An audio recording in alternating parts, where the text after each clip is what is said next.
ಹಾಸನ ಜಿಲ್ಲೆಯ ಬೇಲೂರು ತಾಲೂಕಿನ ಅರೇಹಳ್ಳಿ ಗ್ರಾಮದ ಬಳಿ ಚಲಿಸ್ತಾ ಇದ್ದ ಆಟೋ ಮೇಲೆ ಕಾಡುಕೋಣ ದಾಳಿ ನಡೆಸಿರುವ ಘಟನೆ ನಡೆದಿದೆ. ಮಲಸಾವರ ರಸ್ತೆಯಲ್ಲಿ ಪ್ರಯಾಣಿಕರನ್ನ ಕರೆದೊಯ್ತಾ ಇದ್ದ ಆಟೋಗೆ ಏಕಾಏಕಿ ಬಂದ 2 ಕಾಡುಕೋಣಗಳು ದಾಳಿ ನಡೆಸಿವೆ.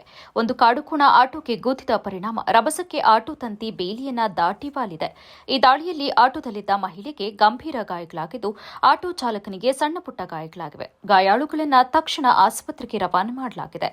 ಘಟನೆಯಲ್ಲಿ ಗಾಯಗೊಂಡವರು ಮೊಹಮ್ಮದ್ ಅಲಿ ಅವರಿಗೆ ಸೇರಿದ ಕೆಎ 467121 ನಂಬರ್ನ ಆಟೋದಲ್ಲಿ ಪ್ರಯಾಣಿಸ್ತಾ ಇದ್ರು. ದಾಳಿ ವೇಳೆ ಆಟೋ ಚಲಾಯಿಸ್ತಾ ಇದ್ದವರು ಮೊಹಮ್ಮದ್ ಅಲಿ ಎನ್ನಲಾಗಿದೆ. ಘಟನೆ ಅರೇಹಳ್ಳಿ ಪೊಲೀಸ್ ಠಾಣೆ ವ್ಯಾಪ್ತಿಯಲ್ಲಿ ಸಂಭವಿಸಿದ್ದು, ಪ್ರಕರಣ ಸಂಬಂಧ ಪೊಲೀಸರು ಪರಿಶೀಲನೆ ನಡೆಸುತ್ತಿದ್ದಾರೆ. ನೋಡಿ, ನಮ್ಮ ಅರೇಹಳ್ಳಿ ಬೇಲೂರು ತಾಲೂಕು ಮಲ್ಸಾವರ, ಇದು ಅರೇಹಳ್ಳಿ ಹೋಬಳಿ ಮಲ್ಸಾವರ ಗ್ರಾಮಕ್ಕೆ ಹೋಗುವಂಥ ರಸ್ತೆ.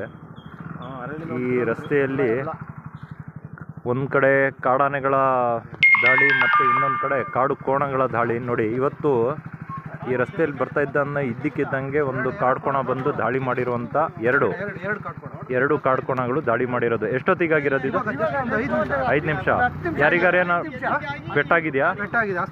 ಹಾಸ್ಪಿಟಲಲ್ಲಿ ತುಂಬ ಸೀರಿಯಸ್ ಅಂತ ಹೇಳಿದ್ರು ಲೇಡೀಸು.